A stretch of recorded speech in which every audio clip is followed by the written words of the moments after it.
Bonjour mesdames et messieurs, dans cette vidéo je voudrais vous montrer comment je travaille quand je prépare des fichiers pour impression avec des galeries, avec un exemple réel d'une photo que j'ai prise au mois de mai cette année, un des plus beaux couchers de soleil que j'ai eu sur Paris.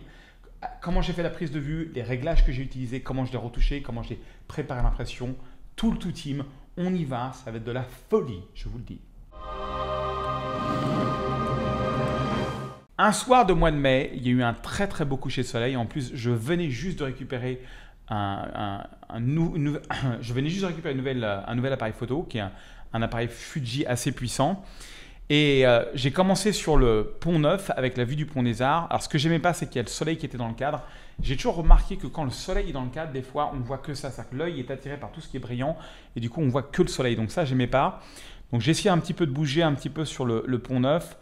Le problème, c'est qu'il y avait beaucoup d'eau, le ciel était magnifique, mais bon, je trouvais que ce n'était pas très joli. Alors j'ai essayé d'avancer en me disant, tiens, je vais aller vers le musée d'Orsay pour voir ce qui se passe. Et là, on voit l'Académie française, mais du coup, on est plus sur le coucher de soleil, là. On est de l'autre côté du coucher de soleil et c'est sur l'est, c'est pas terrible. À part cette photo, il y a un petit nuage qui est passé juste devant l'Académie française avec le reflet dans l'eau. Je me suis dit, tiens, ça quand même, c'est pas mal. C'est pas mal du tout. Et je me suis rapproché comme ça du musée d'Orsay. Le problème, c'est que j'étais sur le côté droit de la scène et on voyait ça vraiment en premier plan. Le premier plan est quand même très important. Et du coup, ce que j'ai fait, c'est que j'étais au milieu du pont. Et là, je me suis dit, ça, c'est le cadrage le plus parfait. Alors, au niveau de la prise de vue, ce que j'ai fait, c'est que, en fait, je me fie énormément, surtout avec les mirrorless, les sans miroirs. Je trouve que l'exposition est assez fidèle. Et vous voyez, là, je me suis mis, j'étais quoi? J'étais à 5.0 à 1 centième ISO 160. En fait, je n'avais pas de trépied ce soir-là parce que je voulais aller vite. Donc, je voulais me mettre à 100 ISO, mais je me suis trompé, je me suis mis à 160. Donc, je me suis mis à F5 et à 1 centième parce que je me suis dit au moins j'aurai une photo qui soit bien nette. Et surtout, ce que je fais, c'est que je suis en mode manuel et je m'assure juste d'avoir du détail dans le ciel. Mon point de repère, c'est que je dois voir toute la texture du ciel, même si le premier plan est un petit peu sombre, c'est pas grave, j'expose pour le ciel. Je veux tout détail dans le ciel. Il ne faut pas abuser non plus, il ne faut pas non plus que l'exposition soit trop sombre comme ça. L'idée, c'est vous poussez votre exposition juste tant que vous avez du détail dans le ciel. Là, par exemple, si mon exposition est comme ça, c'est pas très bon parce qu'on voit que je perds du détail dans le ciel. Donc, ouais, surtout comme ça, par exemple. Là, je vois, donc, je m'assure, voilà, là, c'est bien. C'est bien. Détail dans le ciel, le reste, c'est mon affaire. Regardez, la preuve, j'ouvre les zones d'ombre. Regardez, c'est incroyable. Ça, c'est la puissance des formats RAW. Surtout, bon, ça, c'est un appareil haut de gamme. On récupère vraiment du détail. Je n'ai même pas besoin d'aller à plus 100. Et regardez, il n'y a même pas tant de bruit que ça. C'est quand même très, très, très propre. La plupart des capteurs aujourd'hui sont incroyables quand même pour ça. Ensuite, je vais baisser les hautes lumières. Voilà, comme ça. Et déjà, tout de suite, j'aime beaucoup plus la photo. Je vais rajouter un petit peu de contraste. Et ensuite, ce que je vais faire, c'est, comme je fais d'habitude, mon point noir et mon point blanc. Alors, le point noir, vous appuyez sur la touche Option sur Mac ou Alt sur Windows et vous prenez le point noir, vous allez à gauche. Et moi, ce que je vous conseille, c'est d'avoir à peu près ça. À peu près 3% de la photo, 100% noir. Ce que vous voyez en vert, en bleu, en noir, sont des valeurs totalement noires. On a un noir profond, comme on dit. Bon, c'est peut-être un peu too much là. Hop, voilà. Peut-être comme ça, oui. Voilà, comme ça. Ensuite, je vais à droite et je fais la même chose avec le blanc. Mais là, à l'inverse, vous voyez ce que vous voyez en jaune-rouge, c'est complètement cramé. Donc, je vais à la limite du cramage. Voilà. Et là, j'ai une exposition qui me plaît bien. C'est pas mal. Alors, le problème, c'est la balance des blancs. Alors déjà, on va recadrer un tout petit peu quand même parce que le musée d'Orsay, il est un petit peu loin. Donc, en me mettant en 16 neuvième, je vais me mettre à la limite du Louvre comme ça. Voilà. Quelque chose comme ça. Ah, le ciel est tellement bien. Je vais avoir ces deux nuages qui ne soient pas coupés. Donc, je vais, voilà, comme ça. Hop. Là, tout de suite, on n'est plus sur le musée d'Orsay.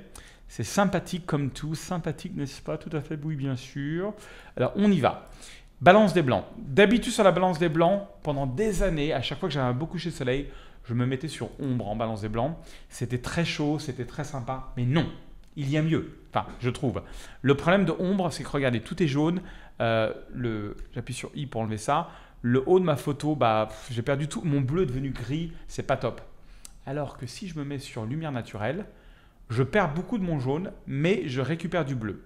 Alors, ce que je fais généralement, c'est que je me mets sur lumière naturelle, je rajoute un petit peu de magenta, pas beaucoup, juste un petit plus 10 parce que je suis complètement accro du magenta. Je vois quelqu'un par rapport à ça, ne vous inquiétez pas, je me soigne.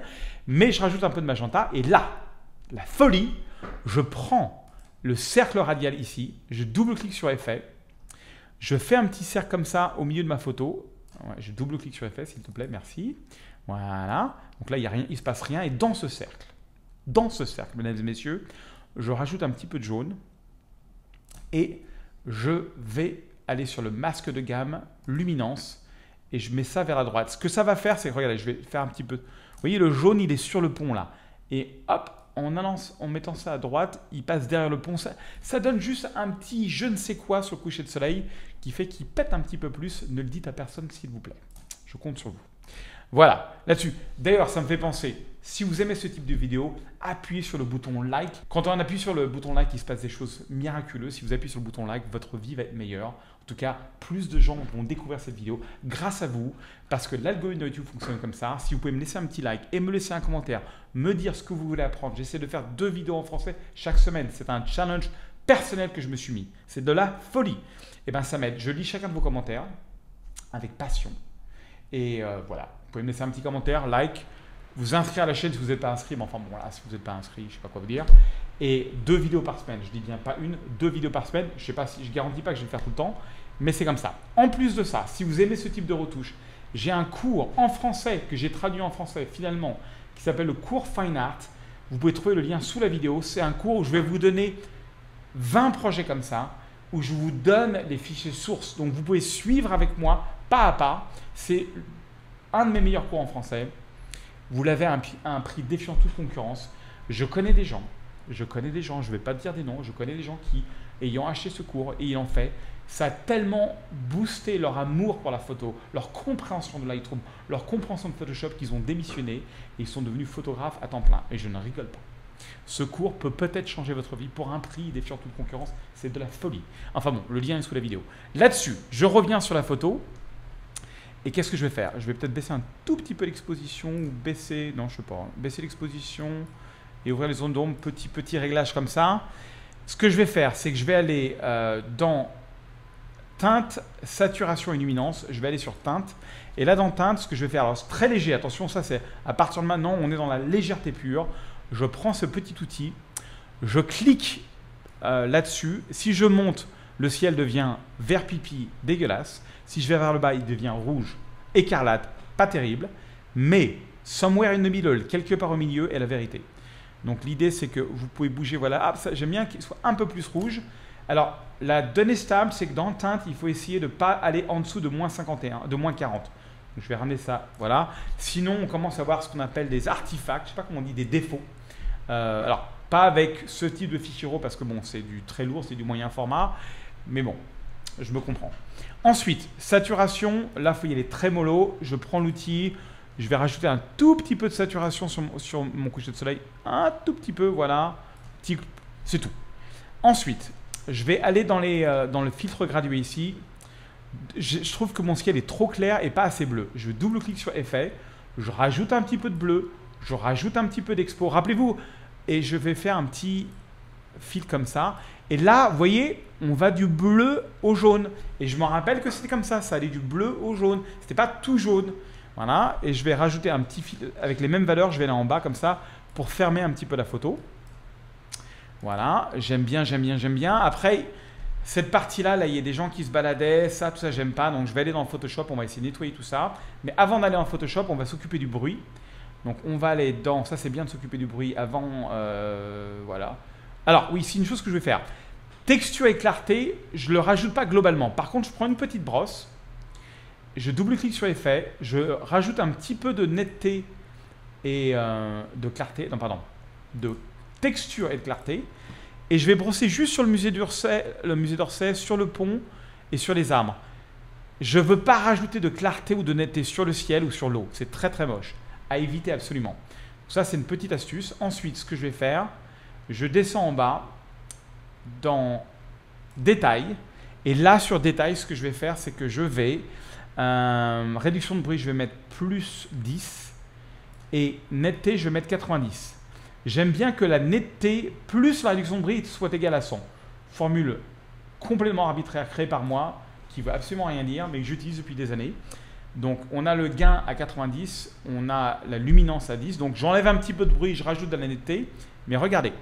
Je zoome in un petit peu et vous allez voir que on le voit un petit peu là sur le ciel, surtout sur les nuages. Il y a un petit peu trop, là c'est flou parce que voilà, on a un petit peu trop de grains sur les nuages et ça c'est parce que le masquage est à 0.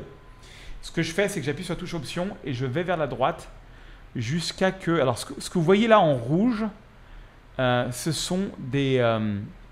pardon. Ce que vous voyez là en noir, c'est un masque. C'est-à-dire que tout ce qui est noir ne va pas recevoir de netteté. Je ne veux pas rajouter de netteté sur le ciel.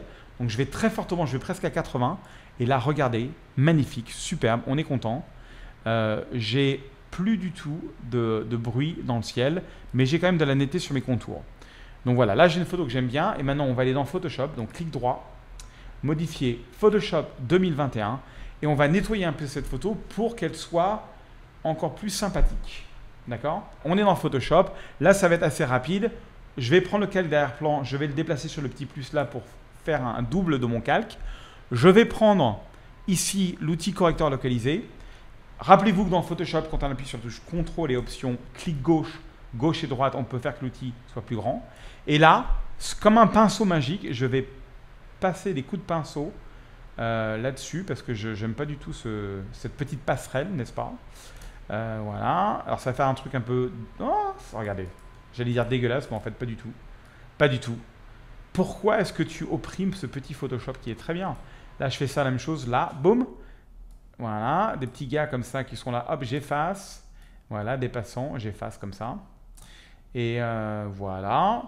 Et ça fait quand même un travail tout à fait sympathique, sympathique, sympathique. Alors là, vous pouvez repasser des petits coups comme ça. Vous pouvez prendre l'outil tampon si vous avez besoin. Mais alors là, pour le coup, ça fait quelque chose d'assez sympa. Voilà, je voulais juste que ce soit un peu plus clean. J'ai pas voulu enlever cette passerelle-là parce que bon, faut bien laisser une petite passerelle au bateau qui passe quand même. Voilà, là-dessus, je vais fichier, je fais fermer.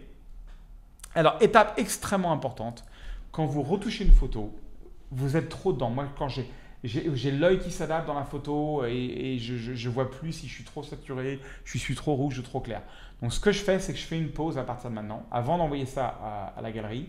Je regarde d'autres choses, je retouche des photos noir et blanc, pas de la couleur. Je fais autre chose, je reviens à la photo et là je regarde, je dis « Oh, j'étais trop loin ou j'ai pas été assez loin, etc. » Là, on va prétendre que c'est bien. J'essaie de retoucher la photo tel qu'il était ce coucher de soleil qui était fou. C'était la folie ce coucher de soleil. C'était un truc de malade.